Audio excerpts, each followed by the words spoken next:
Welcome back to my channel. ఈరోజు మన వీడియోలో సోయా మటన్ కర్రీ రెసిపీ చూపిస్తున్నానండి. సో దీనికోసం కావాల్సిన పదార్థాలు సోయా కూర, మటను.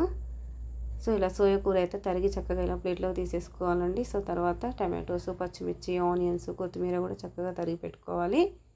అలానే అల్లం వెల్లుల్లి పేస్టు, ఇలా బిర్యానీ దినుసులు కూడా తీసుకున్నానండి. ఇవి కర్రీకి మంచి ఫ్లేవర్ని ఇస్తాయి అన్నమాట.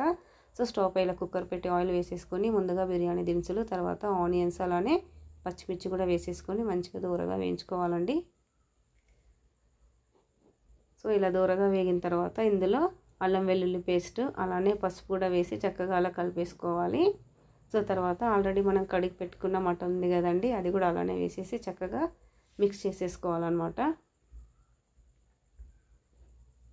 చూడండి, చక్కగా అలా కలిపేసుకొని మూత అయితే పెట్టేసుకొని కాసేపు ఉడకనివ్వాలండి. సో మటన్లో వాటర్ అంతా వామ్ అయ్యి ఎగ్గిపోయేంత వరకు ఉడకనిచ్చుకోవాలి. సో తర్వాత కర్రీకి కావాల్సినంత కారము, ఉప్పు, టమాటో పీసెస్, ధనియాల పొడి, సో ఇవంతా వేసేసి చక్కగా కలుపుకోవాలండి. సో నేనైతే ఈ కర్రీని ఒకసారి అలా ఫంక్షన్లో టేస్ట్ చేశాను అనమాట. నాకు చాలా బాగా అనిపించింది. సో మళ్ళీ అందుకే ఇంట్లో కూడా ట్రై చేస్తున్నాను. చూడండి, చక్కగా అలా ఉడికిపోయింది కదా మటన్, వాటర్ అంతా ఎక్కిపోయేంత వరకు. సో ఇదే స్టేజ్లో ఉన్నప్పుడు మన సోయా కూర యాడ్ చేసేసుకోవాలండి. సో పచ్చివాసన అంటూ రాదనమాట ఇప్పుడు యాడ్ చేసుకున్నప్పుడు. చూడండి, అంతగా అనిపించింది కదా, ఒక 5-10 మినిట్స్లో మొత్తం కర్రీ అంతా ఉడికిపోయి మటన్తో ఈక్వల్గా వచ్చేస్తుంది అనమాట, కలిసిపోతుంది అనమాట.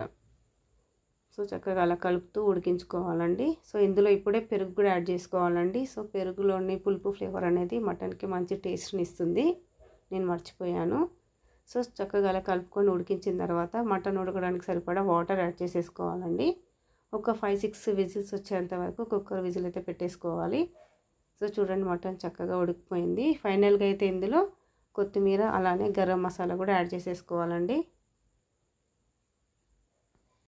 సో వాటర్ అంతా కాస్త ఎగ్గిపోయేంత వరకు కూడా స్టవ్ పై అలా ఉడికించుకొని ఫైనల్గా అయితే తీసేసుకోవాలి. చూడండి, మన సోయా మటన్ కర్రీ అయితే రెడీ అయిపోయిందండి. చాలా టేస్ట్గా ఉంటుంది. ఇందులో లెమన్ కూడా పిండుకోవచ్చండి.